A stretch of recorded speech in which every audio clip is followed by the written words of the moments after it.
We are here today with Christopher M. Lavery and his brand new piece.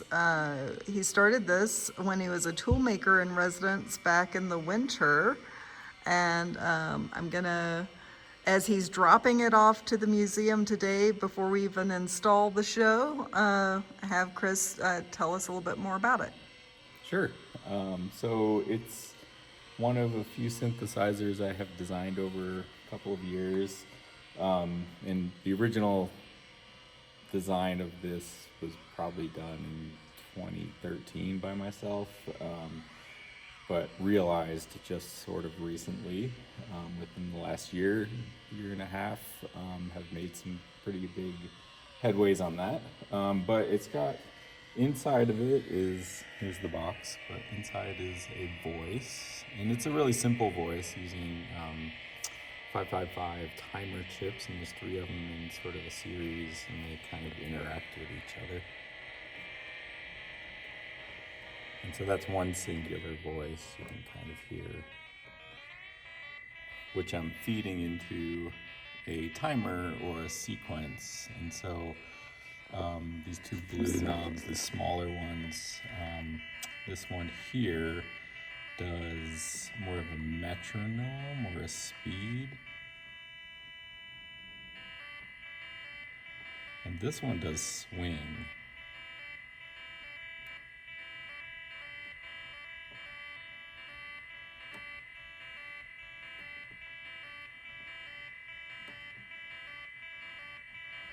And then here is sort of an interface to a Turing machine, which I have slightly attenuated so that it doesn't go too bonkers.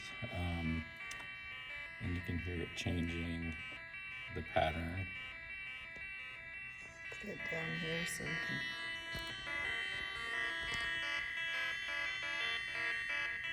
can. And if I like something, I can kind of lock it in there.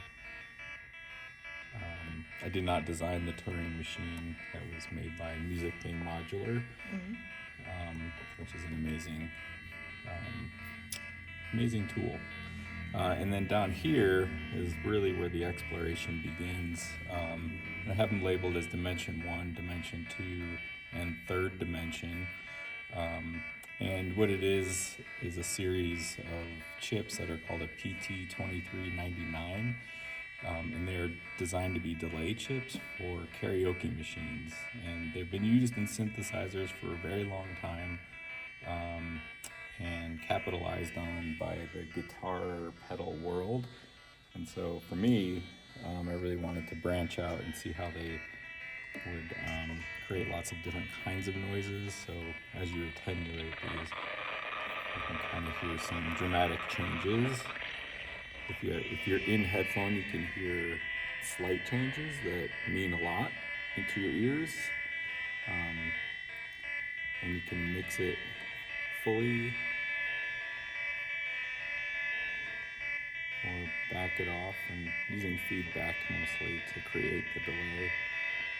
And then, each of these channels has sort of a distinct function. And as you move them around, kind of get a nice warped effect.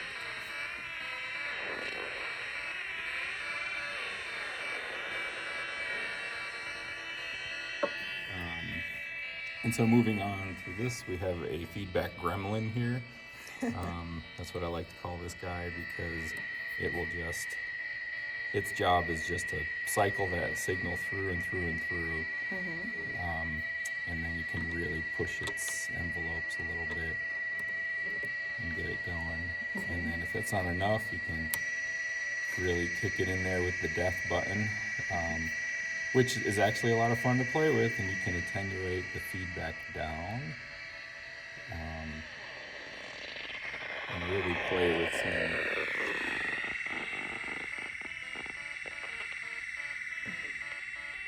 distinct tones, especially if I slow the beats down.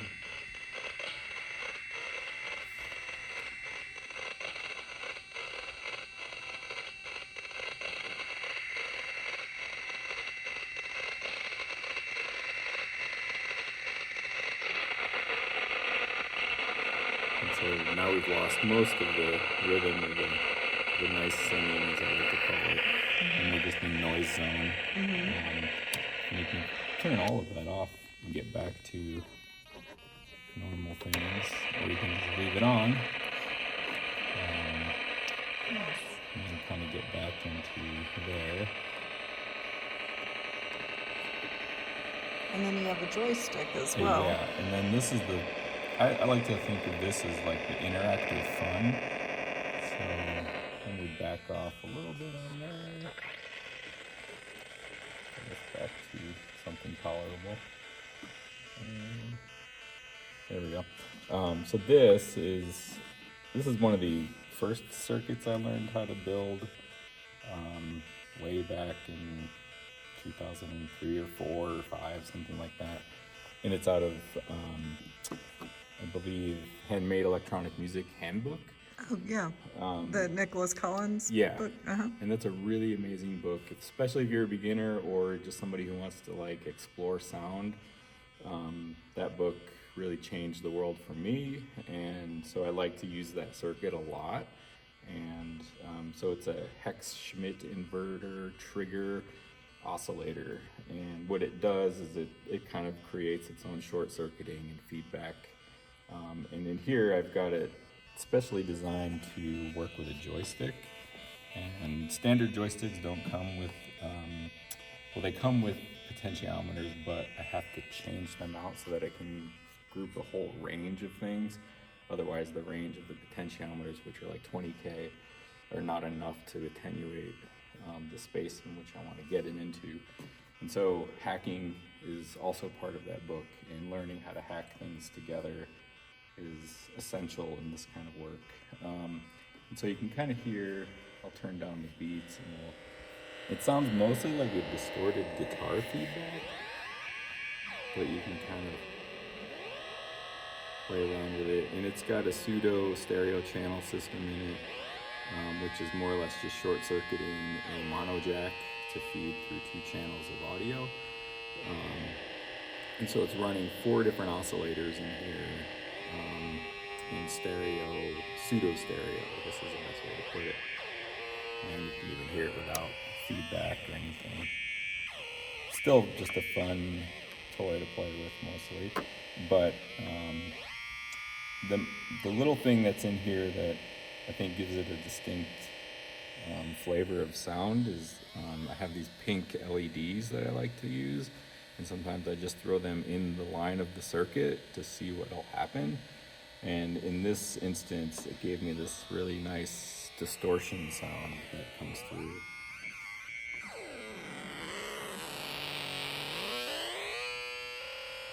And then if you turn the dimensions back on, it really puts it in a whole new world. You can sort of get a glimpse of the pink LEDs through this little window. Oh yeah.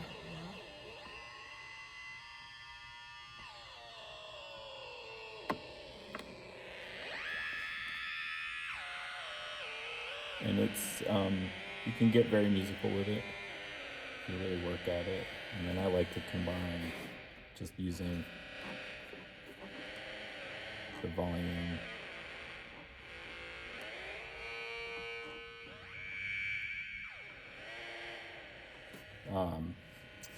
And in other recreations of this, I've had like stop and start buttons so that you can kill the sound and make it more key playable, as well as buttons that will change its octave. And so it's a really versatile circuit. So, Great. Something to play with if anybody's interested. So. Yeah, and you told me, but for other folks, the box was pretty cool. Can you talk about what that is? Sure. This is, I believe it's a roller skate box from maybe the 50s, and it's kind of been a little bit of a workhorse for me. I've put lots of different kinds of synths in here. This is, maybe iteration number 10, I have no idea. And I utilize some of the same elements in some of the synthesizers, like acrylic discs, and the joystick obviously is a really fun interface, and it invites people to use it. And then the other part of the stuff for me is like I always like to give a hint of what's actually going on. And this is what you're actually faced with. This is the most of the work that most electronics designers have to deal with, other than learning how to do something, but like dealing with your wires. And so I like to give a little bit of a hint as to like, this is actually all functioning to run this interface. And so the aesthetics of this is actually kind of important. And you're coming from a sculpture background. Yeah. Yeah. So And two more questions. One, I really am enjoying the interface that you've done. It's really playful and inviting. Can you talk a little bit about your design? sure. I wish I was original in drawing like this and designing. This is, like labeling and things is kind of part of, a DIY synth designer's world. And I look a lot to other artists who use the handwritten in there, and there's like large companies who've capitalized on that, like Sure. Make Noise is one of those like quintessential examples. And so I like to look at that stuff, and as it's not as slick because it is all hand painted and hand drawn, but that I really like that integration for myself, at least, giving me yet another connection to that. My drawing style is like this. It's just kind of how I draw. It's pretty lowbrow most of the time, graphic, and I spend lots of time drawing with my kids this way, and so they are a big inspiration as well, as far as like not letting yourself be edited, I guess is the best way to think about it. And just having some fun with it. Have they played with it? They have not. Oh, I okay. snuck it out before they got to use Oh, it. well, maybe at the opening. Yeah. Most of the time they think I'm boring with my synthesizers. Yeah, that's But, not unusual. And I have made them several different synthesizers, and they play with it a little bit, but then they're like, I don't know. Yeah. And so they'll come to it eventually. But Oh, yeah. Right now, I think they're more interested in other things. Yeah, that's pretty normal to think your parents are boring. So, yeah. But we make a lot. Yeah. We make a lot. Yeah. And, Your kids are great. They're fun. And then my last question is for people who haven't done residencies. Since this is a project you've been working on for a long time, what was it about going to the toolmaker residency that was helpful? Oh my gosh, that's a huge question. I mean, I have very deeply personal things which I will not engage with right now, but Yeah. Time is huge, and time to spend on like whatever you need to get through, like thinking through your projects, right? And so for me, the time was well spent exploring some electronics things that I hadn't been able to do. Setting up workflows really was a huge part for me. Having the space to just like switch out of that and then just go like mess around with the synthesizer for about an hour just to clear my head. Those kinds of things happened, to having an amazing studio to work in and lots of equipment and lots of supplies to like use and explore. Books, like there's so many books in your library that are cool, and little objects around everywhere that are inspiring. And then the community, even though at the time it felt like, oh, it's just me and another person, which it was, but yet that just those other communities that are involved with the residency during the moment, but also like outside of that, right? Like, so you're connected to a whole bunch of new people, which is super cool.